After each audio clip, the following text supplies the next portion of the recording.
Percorrendo le centinaia, se non migliaia di guide disponibili online su Roma, nel 99% dei casi troverete i soliti consigli. Visitare il Colosseo, i Fori Romani, Fontana di Trevi, San Pietro e i Musei Vaticani. Le guide più dettagliate aggiungeranno altre tappe di grande valore artistico come Santa Maria del Popolo, l'Araceli, i Musei Capitolini o la Galleria Borghese. Tutti luoghi di straordinaria bellezza e importanza storica, imperdibili per chi visita la prima volta la città eterna. Ma Roma è molto più di questo. Per gli addetti ai lavori è infatti una città definita stratificata, pluristratificata per la precisione, che conserva tracce di ogni epoca storica, rendendola unica al mondo. E non parliamo solo di ciò che si trova sottoterra.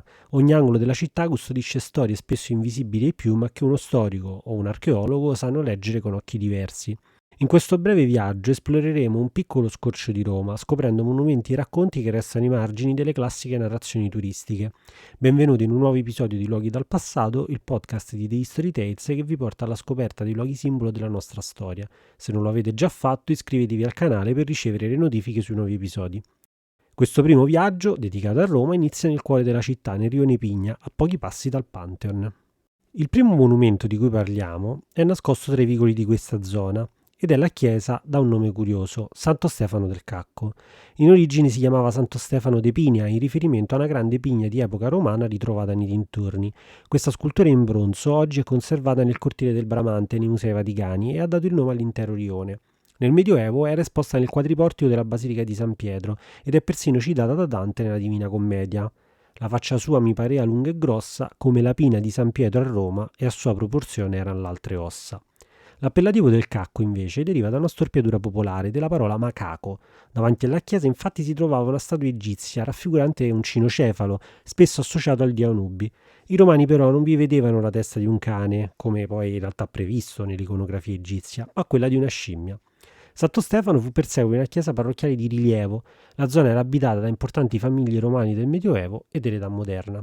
Proseguendo verso est, ci imbattiamo nella celebre scultura del piede di marmo, che dà il nome alla via che incrocia via di Santo Stefano del Cacco. Questo piede colossale apparteneva a una statua del cosiddetto Iseo Campense, il maestoso tempio dedicato a Iside e Serapide, costruito intorno al 43 a.C.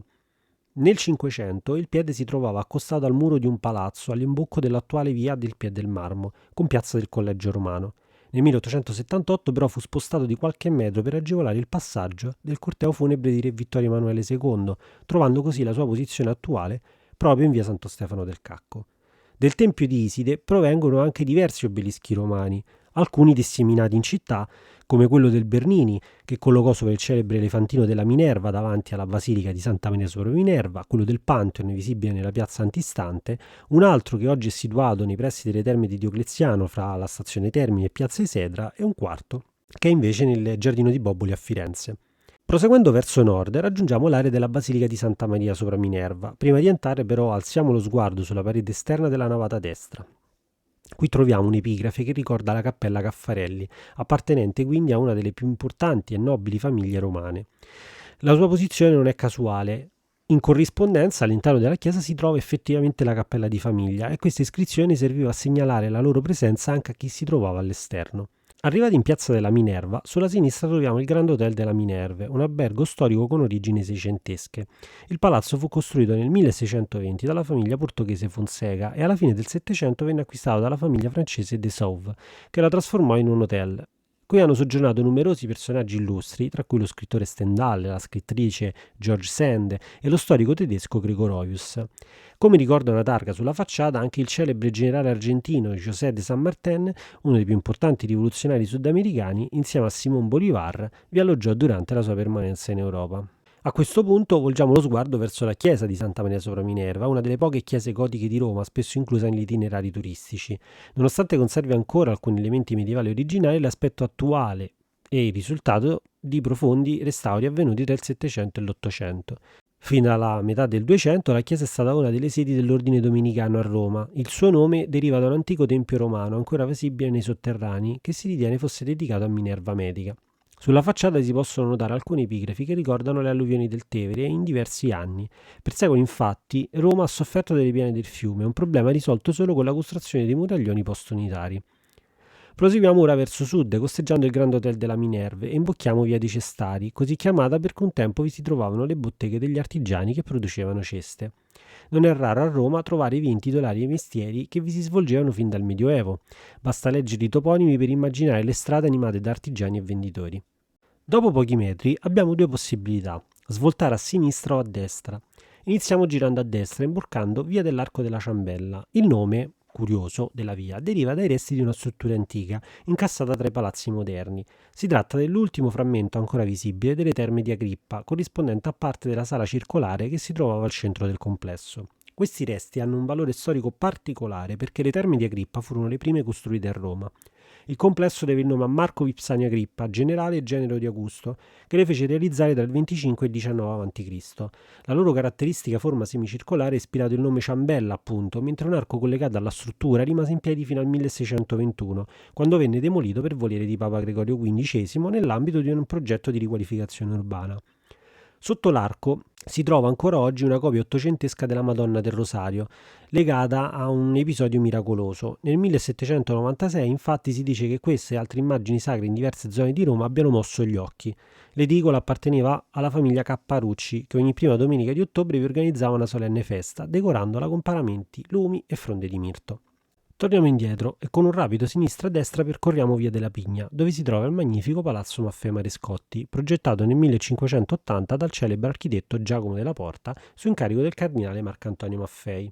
La famiglia Maffei, originaria di Verona, costruì questo splendido palazzo rinascimentale inglobando antiche dimore di famiglie romane. Per ampliare la strada e creare un accesso più scenografico alla loro residenza, i Maffei ottennero il permesso di demolire parti dei palazzi appartenenti alla famiglia Leni. Tra questi vi era anche il cosiddetto Arco dei Leni, una struttura di origine romana successivamente integrata nelle abitazioni medievali. Un tempo segnava l'ingresso di via dei Cestari e oggi ne resta solo il ricordo. Nella vicina Santa Maria sopra Minerva è possibile ammirare alcuni sepolcri della famiglia Maffei, conservati nella cappella di famiglia, oggi la cappella Grazioli Lante della Rovere. Proseguendo lungo il percorso, arriviamo in Piazza della Pigna, storica area di residenza della potente famiglia Porcari, una delle più influenti del Medioevo romano. Arricchitasi con il commercio, la famiglia scalò rapidamente la nobiltà cittadina. Sulla piazza si affacciavano alcuni dei loro palazzi, oltre alla piccola chiesa di San Giovanni della Pigna, che conserva al suo interno lastre tombali medievali della famiglia. Questa chiesa era infatti la loro parrocchia di riferimento. Qui sorgeva però anche un'altra chiesa, Santi Cosme e Damiano de Pinia, demolita nei primi decenni del Cinquecento per far spazio a nuovi edifici nobiliari. Aggiriamo la chiesa sulla sinistra e imbocchiamo via delle Ceste. Dopo pochi metri al civico 23 troviamo una targa dedicata a un personaggio poco noto ma di grande rilievo nella storia di Roma, Stefano Porcari. Membro di una cospirazione contro Papa Niccolò V, nella metà del 400, lottò strenuamente per la libertà della città dal potere papale. Cercò di organizzare una volta con altri ribelli, ma il piano fu scoperto grazie all'intervento del cardinal Bessarione e sventato. Porcari fu arrestato, giudicato colpevole e impiccato a Castel Sant'Angelo. Il destino del suo corpo rimane incerto. Potrebbe essere stato gettato nel Tevere o sepolto segretamente nella chiesa di Santa Maria in Traspontina. Sebbene Stefano Porcari non abbia mai abitato in questa casa, l'edificio dietro il portone è uno dei pochi palazzi quattrocenteschi ancora esistenti. Purtroppo oggi non è visitabile, ma possiamo almeno ammirarne lo stemma, raffigurante un maiale selvatico, porcus in latino, in riferimento al cognome della famiglia. Riprendiamo il cammino su via dei Cestari, dirigendoci verso Largo Argentina. Affacciandoci sull'area archeologica possiamo ammirare 4 magnifici templi di epoca repubblicana. Tra di essi si scorgono i resti di una chiesa medievale ormai scomparsa, San Nicola de Calcarario o San Nicola dei Cesarini. Durante il Medioevo il cosiddetto Tempio A fu riadattato per ospitare questa chiesa, che divenne la parrocchia della famiglia Cesarini, la cui residenza sorgeva proprio in questa zona. Proseguendo ancora a sud, costeggiamo l'area sacra fino a raggiungere la Torre del Papito. In origine la torre faceva parte di un complesso abitativo che fu demolito all'inizio del Novecento per portare alla luce i resti archeologici di Largo Argentina. Il curioso nome della torre ha diverse ipotesi di origine, alcuni lo collegano alla famiglia Papareschi, altri alla famiglia Pierleoni, che diedero i natali rispettivamente ai papi Innocenzo II e Anacleto II, protagonisti di una disputa per il soglio pontificio nel XII secolo.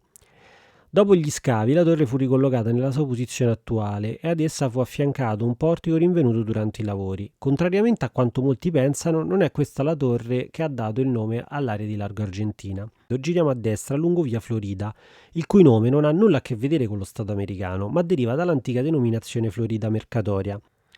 Un tempo questa importante strada collegava Campo dei Fiori al Campidoglio ed era fiancheggiata da numerose attività economiche e commerciali. Il tracciato attuale ricalca solo in parte quello originario. Proseguendo lungo il nostro percorso attraversiamo l'area dove oggi si trovano le fermate degli autobus. È qui che più o meno si consuma uno degli eventi più celebri della storia romana, l'assassinio di Giulio Cesare.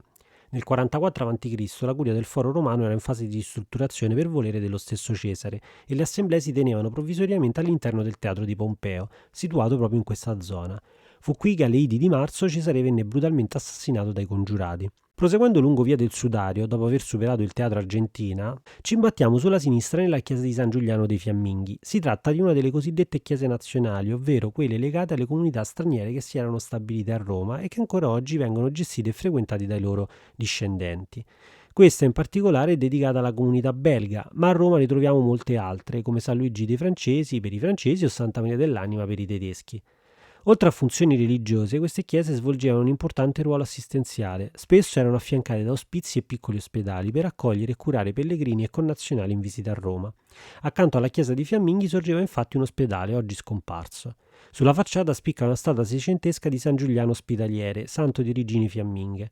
Nella volta interna invece è raffigurata la sua apoteosi circondata da 4 figure allegoriche che rappresentano le principali contee della Fiandra. Poco più avanti, sempre sulla sinistra, ci imbattiamo in una struttura oggi pesantemente rimaneggiata, la Torre Argentina. Di probabile origine medievale, la torre è oggi inglobata nella cosiddetta casa di Burcardo. Il nome deriva dal vescovo Giovanni Burcard di Aslach, nei pressi di Strasburgo, città nota nel Medioevo proprio con il nome di Argentoratum. Un tempo sulla cima della torre, che dobbiamo immaginare molto più alta di come appare oggi, campeggiava la scritta Argentina, simile a quella ancora visibile su Tormillina, nascosta dietro Piazza Navona. Ma di questa parleremo meglio in uno dei prossimi episodi. Con quest'ultima tappa si conclude il nostro percorso. Se vi è piaciuto e volete altri video come questo, fatecelo sapere nei commenti e se ancora non lo avete fatto vi ricordiamo di iscrivervi al canale, è il modo migliore per supportarci se apprezzate il nostro lavoro. Ci vediamo al prossimo episodio.